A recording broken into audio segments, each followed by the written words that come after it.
गर्मी में गरीब बहू का जुगाड़ू ठंडा ससुराल। दोपहर का समय है, सूरज आग बरसा रहा है। मिट्टी का छोटा सा घर, टूटा हुआ छप्पर और चारों तरफ सूखी जमीन। लू इतनी तेज लग रही है कि लोग घरों से बाहर निकलने से डरते हैं। ऐसे में नई बहू पहली बार अपने ससुराल पहुंचती है। गरीब बहू पहली बार ससुराल में प्रवेश करती है। सास उसकी आरती उतारती हैं। आओ बहू, यही अब तुम्हारा घर है। पहले इस कलश को पैर से हल्का सा आगे बढ़ाओ, फिर शुभ कदम रखकर घर में प्रवेश करो। जी माँ जी। बहू कलश को पैर से आगे बढ़ाती है और घर के अंदर प्रवेश करती है। घर छोटा जरूर है बेटा, लेकिन इस घर में तुम्हें अपनापन और प्यार की कभी कोई कमी महसूस नहीं होने देंगे। धीरे धीरे सब ठीक हो जाएगा। अंदर आ जाओ, बाहर बहुत तेज धूप है। भाभी पहले अंदर आ जाइए, बाहर तो जमीन इतनी गर्म है कि पैरों में जलन होने लगे। भाभी पहले थोड़ा पानी पी लीजिए। नेहा पूजा को पानी लाकर देती है। बहू पानी पीती है, लेकिन पानी भी गर्म होता है। अरे पानी भी इतना गर्म है। यहाँ गर्मियों में घड़े का पानी भी ज्यादा देर ठंडा नहीं रहता, दोपहर तक वो भी गर्म हो जाता है। बेटा तुम सफर करके आई हो, जाओ थोड़ा आराम कर लो। बहू कमरे में जाती है, लेकिन गर्मी के कारण उसे बिल्कुल आराम नहीं मिलता। पसीने से भीग जाने पर वो सोचती है कि आराम करने से अच्छा है रसोई में जाकर जेठानी का हाथ बटाया जाए। वो रसोई में पहुंचती है और चूल्हा जलता हुआ देखती है। जेठानी जी, इतनी गर्मी में भी चूल्हा जल रहा है। क्या करे पूजा, गैस तो है नहीं, खाना तो इसी चूल्हे पर बनाना पड़ता है। धीरे धीरे तुम्हें भी इसकी आदत हो जाएगी। शाम हो जाती है, लेकिन गर्मी कम नहीं होती। पूरा परिवार पसीने से भीगा बैठा होता है।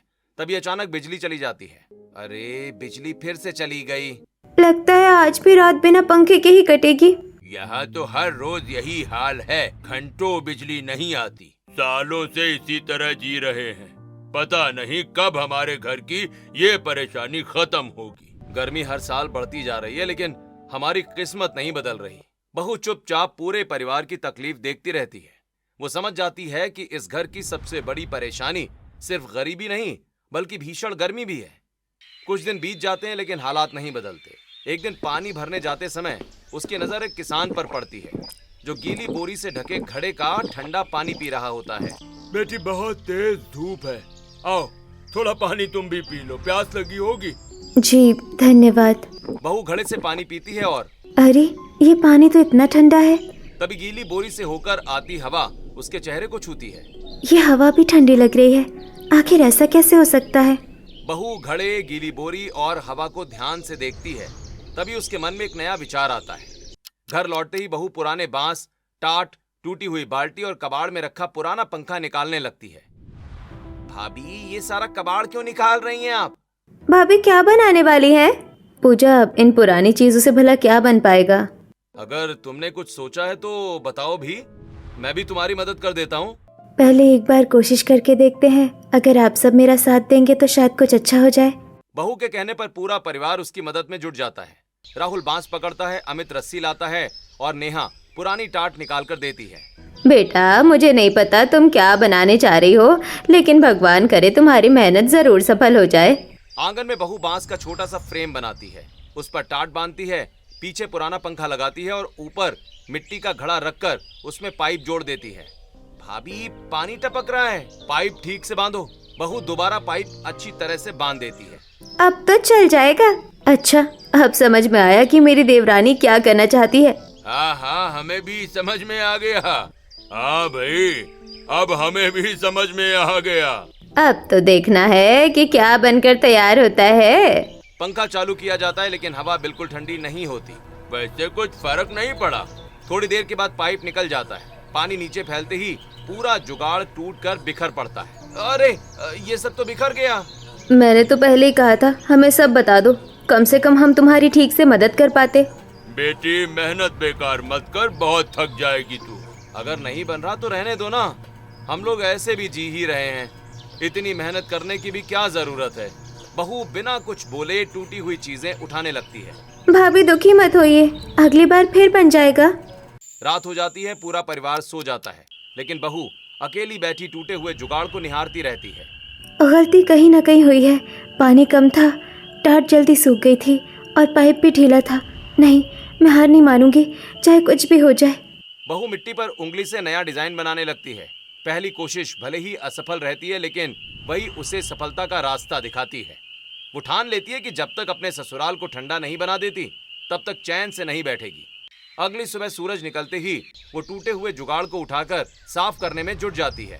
बहू अभी भी उसी जुगाड़ में लगी हो? रात भर आराम भी नहीं किया और सुबह होते ही फिर काम शुरू कर दिया। माँ जी, पहली बार में कोई भी काम पूरा नहीं होता। अगर पहली कोशिश में हार मान लेते तो दुनिया में कोई नई चीज़ बन ही नहीं पाती। मैं एक बार और कोशिश ज़रूर करूँगी। मैं भी तुम्हारे साथ हूँ। इस बार जो भी करना होगा हम सब मिलकर करेंगे। बताओ सबसे पहले क्या करना है? पहले इस पंखे को अच्छी तरह साफ करते हैं। इसमें बहुत धूल भर गई है, इसलिए हवा भी ठीक से नहीं आ रही। राहुल और अमित पंखा खोलकर उसकी सफाई करने लगते हैं। उसमें फंसी धूल और कचरा निकाल देते हैं। भाभी अब तो ये पहले से कहीं ज्यादा तेज घूमेगा। हाँ, अब इसकी हवा भी पहले से बेहतर चलेगी। भाभी, मैं नई टाट लेकर आती हूँ। पुरानी वाली तो पूरी फट चुकी है। नेहा पुरानी टाट की जगह मोटी और अच्छी टाट लेकर आती है। इस बार हम टाट की 2 परत लगाएंगे ताकि ये जल्दी सूखे नहीं और ज्यादा देर तक ठंडी बनी रहे। लेकिन बहू, इसमें पानी कहाँ से आएगा? बार बार कौन डालेगा? हम मिट्टी का बड़ा घड़ा रखेंगे। उसमें से पाइप के जरिए धीरे धीरे पानी टपकता रहेगा, जिससे टाट हमेशा गीली रहेगी। बहू मिट्टी का बड़ा घड़ा रखती है और पाइप को अच्छी तरह कस कर बांध देती है। बेटी, इस बार पाइप बिल्कुल ढीला मत छोड़ना। कल यही गलती हुई थी, इसीलिए पूरा जुगाड़ टूट गया था। जी बाबूजी, इस बार हर छोटी छोटी बात का ध्यान रखूंगी। अब वही गलती दोबारा नहीं होगी। बहू छत पर चढ़ जाती है। अरे देवरानी जी, इतनी तेज धूप में छत पर क्यों चढ़ गई? क्योंकि छत सबसे ज्यादा गर्म होती है। अगर छत को ठंडा कर देंगे तो पूरा घर अपने आप पहले से ठंडा रहने लगेगा। बहू मिट्टी, भूसा और गोबर मिलाकर छत पर लेप लगाने लगती है। अच्छा, मैं बाल्टी से पानी डाल दूं? इससे लेप जल्दी जम जाएगा। हाँ, और दोपहर में भी थोड़ा थोड़ा पानी डालते रहेंगे ताकि छत ज्यादा गर्म ना हो। बहू धूप वाली दीवार पर बांस की चटाई बांध देती है। भाभी, ये चटाई क्यों बांध रही हैं? इस चटाई पर पानी डालेंगे, धूप पहले इस पर पड़ेगी, जिससे दीवार कम गर्म होगी और घर के अंदर भी गर्मी कम आएगी। भाभी, मैं अभी इस पर पानी डाल देती हूँ। नेहा पूरी चटाई को अच्छी तरह भिगो देती है। अरे सच में दीवार तो पहले से कई गुना ठंडी लग रही है। इतनी छोटी छोटी बातों से इतना फर्क पड़ सकता है, मैंने तो कभी सोचा भी नहीं था। बेटी, अगर ये जुगाड़ सफल हो गया ना तो हमारे घर की सबसे बड़ी परेशानी दूर हो जाएगी। मुझे तो पूरा भरोसा है कि इस बार तुम्हारी मेहनत जरूर रंग लाएगी। जब पूरा परिवार साथ हो तो कोई भी मुश्किल बड़ी नहीं होती। इस बार हम जरूर सफल होंगे। पूरा परिवार पहली बार बहू के साथ मिलकर मेहनत करता है। अब सबको उम्मीद होने लगती है कि इस बार उनके घर में ठंडक जरूर होगी। दोपहर में बाहर तेज लू चल रही है। बहू अपना बनाया हुआ जुगाड़ फिर चालू करती है। घड़े से पानी धीरे धीरे टाट पर गिरता है और पंखा लगातार चलता रहता है। कुछ ही देर में ठंडी हवा पूरे कमरे में फैलने लगती है। अरे भाभी, हवा आ रही है। इस बार तो सच में पहले से बिल्कुल अलग लग रही है। अरे, ये हवा पहले जैसी गर्म भी नहीं है, बल्कि कई गुना ज्यादा ठंडी महसूस हो रही है। शांति देवी हाथ आगे करके हवा को महसूस करती हैं। अरे वाह, सचमुच कितनी ठंडक महसूस हो रही है। इतने दिनों बाद राहत की सांस मिल रही है। हाँ, मुझे भी बहुत अच्छा लग रहा है। पहली बार ऐसा लग रहा है कि इस भीषण गर्मी में भी चैन मिल सकता है। महेश और सुनीता भी वहीं आकर बैठ जाते हैं। कमरे में पहले जैसी घुटन भी नहीं रही। अब तो सांस लेना भी आसान लग रहा है। अभी तो हमने सिर्फ शुरुआत की है। थोड़ा थोड़ा सुधार करते रहेंगे तो और भी अच्छा परिणाम मिलेगा। भाई, इस बार तो सच में अच्छा खासा फर्क दिख रहा है। मुझे तो बिल्कुल उम्मीद नहीं थी कि ये जुगाड़ इतना अच्छा काम करेगा। मैंने कहा था ना, तुम्हारी मेहनत जरूर रंग लाएगी। तुमने हार नहीं मानी, इसलिए आज हम सब ये ठंडी हवा महसूस कर पा रहे हैं। बहू खिड़की पर एक गीली चादर टांग देती है। भाभी, अब ये गीली चादर क्यों टांग रही हो?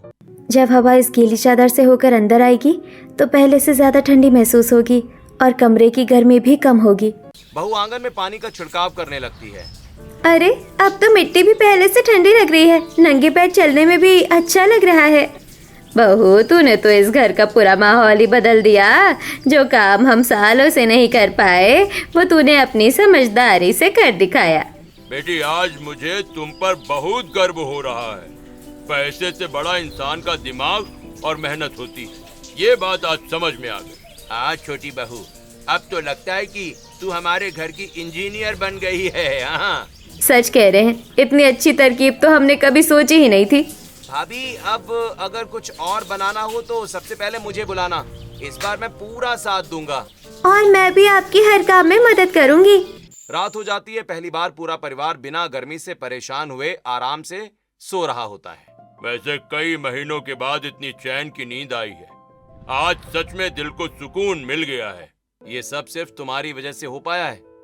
अगर तुम हार मान जाती ना, तो शायद हम आज भी उसी परेशानी में जी रहे होते। अभी तो बस शुरुआत है, आगे आगे आप लोग देखते जाइए। मैं इस घर को और भी आरामदायक बनाने की पूरी कोशिश करूंगी। भगवान तुम्हें हमेशा खुश रखे बेटा। तुमने इस घर में बहू बनकर नहीं, लक्ष्मी बनकर कदम रखा है। गरीब बहू की पहली मेहनत सफल हो जाती है, लेकिन उसका सपना सिर्फ एक कमरा ठंडा करना नहीं, बल्कि पूरे घर को बदलना होता है। अगली सुबह वो घर के बाहर की खाली जमीन साफ करने में लग जाती है। देवरानी जी, अब क्या करने वाली हो? कल तो तुमने घर के अंदर ठंडक कर दी, आज बाहर क्या सोच रही हो? अब घर को पेड़ों की ठंडक देंगे, आज तो पौधे लगाएंगे, वही आने वाले समय में इस घर को गर्मी से बचाएंगे। बहू एक छोटा सा नीम का पौधा लगाती है। बेटी, इतने सारे पौधों में से तुमने नीम ही क्यों लगाई है? बाबूजी, कुछ साल बाद यही नीम पूरे आंगन को ठंडी छाया देगा। नीम की छांव सबसे ठंडी मानी जाती है।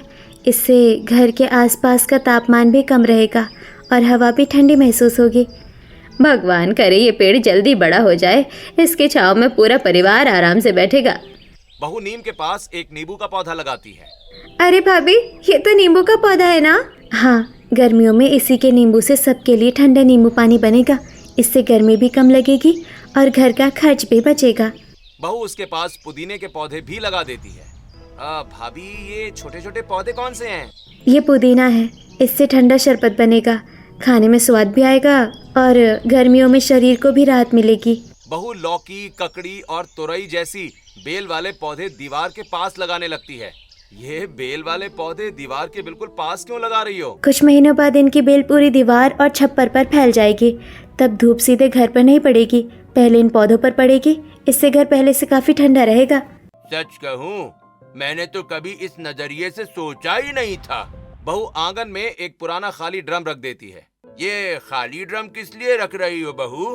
बारिश का पानी इसमें जमा करेंगे, उसी पानी से पौधों को सींचेंगे, चटाई भिगोएंगे और जरूरत पड़ने पर घर को ठंडा रखने में इस्तेमाल करेंगे। इससे पानी की भी बचत होगी।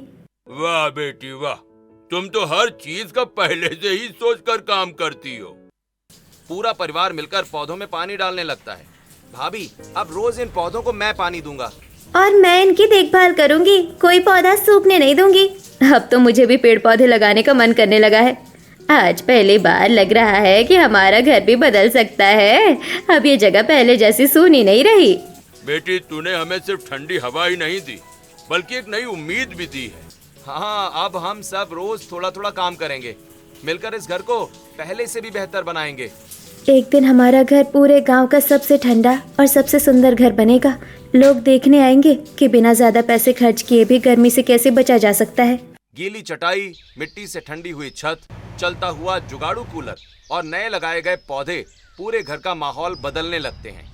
किसी को नहीं पता होता कि ये छोटा सा जुगाड़ और ये पौधे एक दिन पूरे गांव की किस्मत बदल देंगे। यहीं से उस सफर की शुरुआत होती है जहां एक गरीब बहू अपने ससुराल को सचमुच ठंडा ससुराल बना देती है। कुछ दिन बीत जाते हैं। बहू रोज पौधों में पानी देती है। गीली चटाई पर लगातार पानी टपकता रहता है। छत पर समय समय पर पानी डाला जाता है और घर पहले से काफी ठंडा रहने लगता है। दोपहर में बाहर तेज गर्मी होती है। तभी पड़ोसन हाथ में खाली टोकरी लेकर घर में आती हैं। अरे काकी, सुना है आपके घर में नींबू का पौधा लगा है। अगर एक दो नींबू मिल जाए तो बच्चों के लिए शरबत बना दूं, गर्मी से उनके बुरे हाल हो रहे हैं। अरे आओ बहन, अंदर आ जाओ, नींबू भी मिल जाएंगे और थोड़ा आराम भी कर लो। पड़ोसन जैसे ही घर के अंदर कदम रखती है, वो हैरान होकर वहीं रुक जाती है। अरे ये कैसे? बाहर इतनी तेज लू चल रही है और अंदर इतनी ठंडक। वो हाथ आगे करके ठंडी हवा महसूस करती है। ऐसा लग रहा है कि यहीं बैठ जाऊं। आखिर आपने ये सब कैसे कर लिया? हमने नहीं बहन जी, ये सब तो हमारी बहू की मेहनत का कमाल है। जब से ये इस घर में आई है, तभी से इस घर की किस्मत बदलनी शुरू हो गई है। तभी बहू अंदर से नींबू लेकर आती है। लीजिए काकी, ये नींबू रख लीजिए। बेटी, पहले ये बता कि घर इतना ठंडा कैसे हो गया? मुझे तो यकीन ही नहीं हो रहा। कोई जादू नहीं है काकी, बस थोड़ा थोड़ा जुगाड़ किया है और सबने मिलकर मेहनत की है। बहू गीली चटाई दिखाती है। देखिए, ये गीली चटाई है। इसके ऊपर रखे घड़े से पाइप के जरिए पानी धीरे धीरे टपकता रहता है। इससे चटाई हमेशा गीली रहती है, दीवार कम गर्म होती है और घर के अंदर ठंडक बनी रहती है। बहू पाइप की तरफ इशारा करती है। ये पाइप सीधे घड़े से जुड़ा है। इससे पानी धीरे धीरे आता रहता है, पानी बर्बाद भी नहीं होता और ठंडक भी बनी रहती है। बहू छत और दीवारें दिखाती है। छत पर मिट्टी, भूसा और गोबर का लेप किया है। ऊपर से समय समय पर पानी डालते रहते हैं, जिससे छत ज्यादा गर्म नहीं होती। और दीवारों पर जो लौकी और तोरई की बेल है, कुछ महीनों में ये पूरी दीवार और छप्पर को ढक देगी। तब घर और भी ठंडा रहेगा। बेटी, क्या मेरे घर में भी ऐसा कर सकती हो? मेरे घर में भी गर्मी से बहुत परेशानी होती है। क्यों नहीं काकी, आज शाम को मैं आपके घर आऊंगी, मिलकर सब बना देंगे और आपको भी पूरा तरीका सिखा दूंगी। बहू मटके और घास से बना देसी कूलर भी दिखाती है। और ये हमारा देसी कूलर है। पुराने पंखे, टाट, घड़े और थोड़ी समझदारी से बनाया है। इसमें ज्यादा खर्च भी नहीं होता। मैं भी साथ चलूंगा। जो भी सामान उठाना होगा मैं मदद कर दूंगा। हाँ हाँ, हम भी चलेंगे। मिलकर आपका घर भी ठंडा बना देंगे। मैं शाम को टाट लेकर आ जाऊंगी ताकि काम जल्दी हो जाए। आप सबका बहुत बहुत आभार। आपकी ये मदद मैं जिंदगी भर नहीं भूलूंगी। अरे बहन, ऐसा मत कहो। दूसरों का भला करने से भगवान हमारा भी भला करता है। भाई, अगर हमारे छोटे से अनुभव से किसी और का घर भी ठंडा हो जाए तो इससे बड़ी खुशी और क्या होगी। यहीं से गरीब बहू का सफर अपने घर से निकलकर पूरे गांव की तरफ बढ़ने लगता है। शाम होते ही बहू, उसका पति, देवर और ननद पड़ोसन के घर पहुंच जाते हैं। बेटी, ये देखो, मेरा घर भी दिन भर तंदूर की भट्टी की तरह तपता रहता है। अंदर बैठना भी मुश्किल हो जाता है। चिंता मत कीजिए चाची। सबसे पहले धूप वाली दीवार पर गीली चटाई लगाएंगे, फिर धीरे धीरे बाकी काम करेंगे। अमित दीवार के पास बांस लगाने लगता है। भाभी, बांस तैयार है। अब आगे क्या करना है? मैं रस्सी अच्छी तरह कस देता हूँ ताकि बाद में ढीली ना हो। बहू बांस पर टाट बांध देती है। भाभी, मैं अभी इस पर पानी डाल देती हूँ। हाँ, और यहाँ ऊपर घड़ा रखेंगे।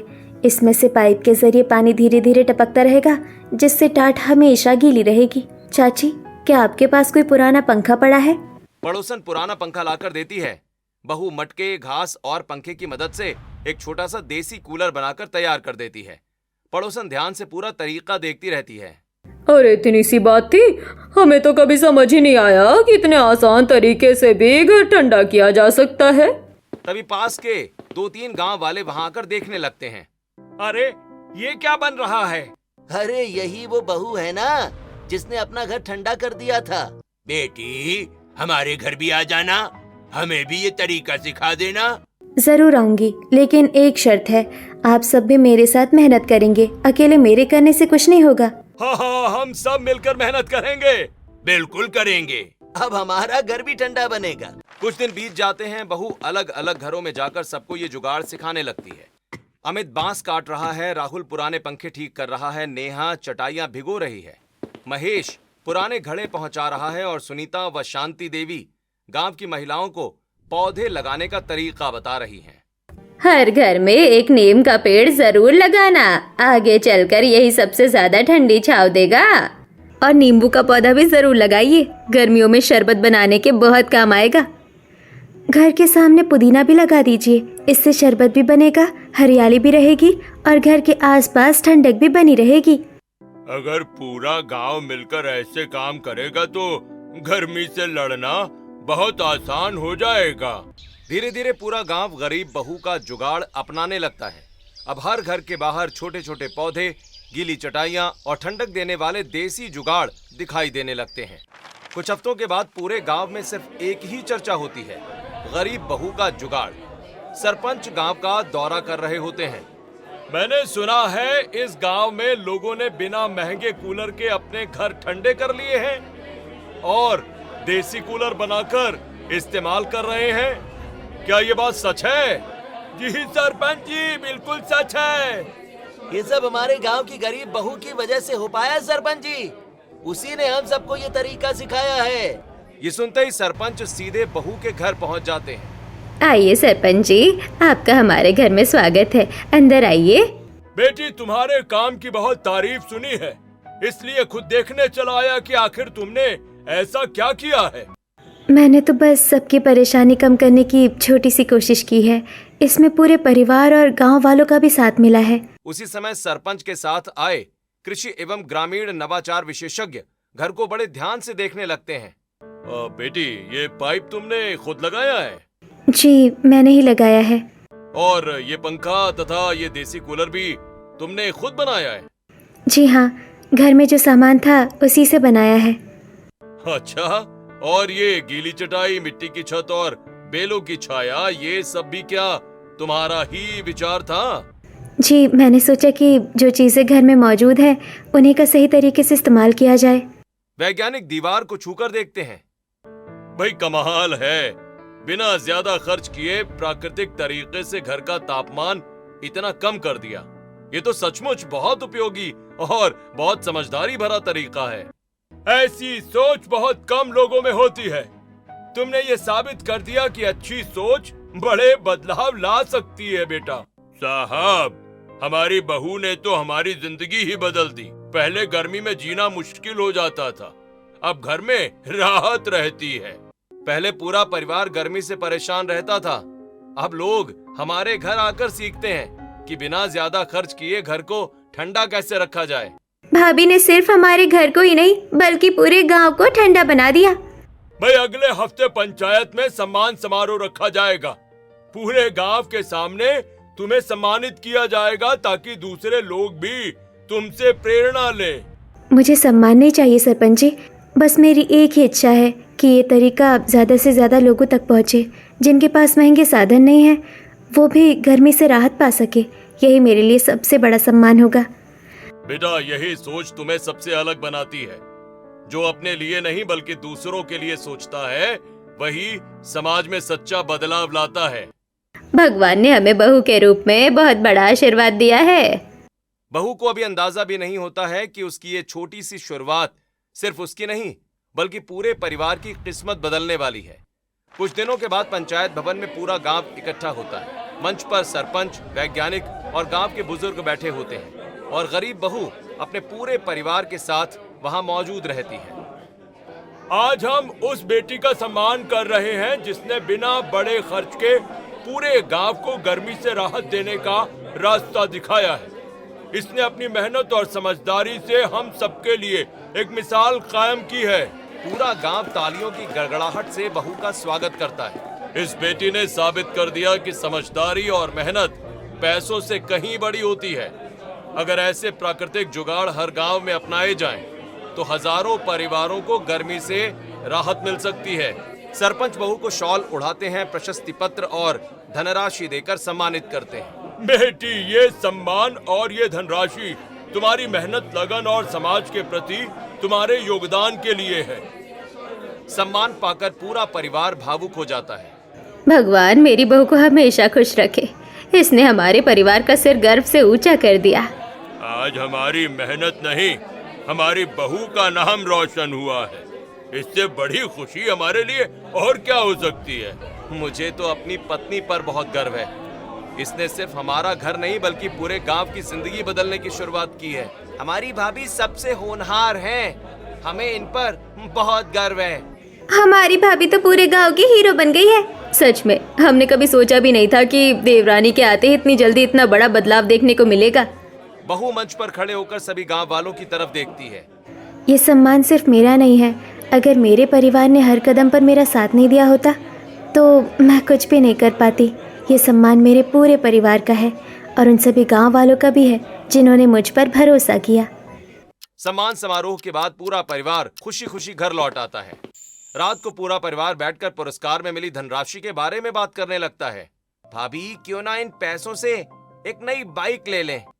नहीं, घर में नया टीवी ले आते हैं, सब मिलकर मजे से देखेंगे। मेरा तो कहना है कि नए पक्के मकान की शुरुआत कर देते हैं। थोड़ा सोना भी खरीद सकते हैं, आगे काम आएगा। सभी अपनी अपनी राय देने लगते हैं। बहू, अब तू ही बता, तेरी क्या राय है? अगर अभी ये पैसे खर्च कर दिए तो कुछ दिन की खुशी जरूर मिलेगी, लेकिन अगर यही पैसे खेती में लगा दिए, अच्छे बीज खरीद लिए, सब्जियां उगाई और खेत को बेहतर बनाया तो हमारी पूरी जिंदगी बदल सकती है। बहू की बात सुनकर कुछ पल के लिए पूरा परिवार शांत हो जाता है। बेटी, तुम बिल्कुल सही कह रही हो। ये फैसला आने वाले समय के लिए सबसे अच्छा होगा। हाँ, मैं भी अपनी पत्नी के फैसले के साथ हूँ। मेहनत करेंगे और खेती को आगे बढ़ाएंगे। ठीक है, फिर तय रहा, हम खेती में ही निवेश करेंगे।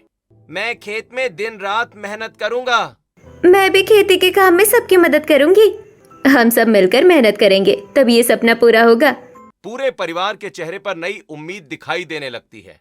भगवान मेहनत का फल जरूर देंगे। मुझे पूरा विश्वास है कि हमारी किस्मत अब जरूर बदलेगी। उस रात पूरा परिवार एक फैसला लेता है जो आने वाले वर्षों की तस्वीर बदल देता है। कुछ साल बीत जाते हैं। छोटे छोटे पौधे अब विशाल पेड़ों में बदल चुके हैं।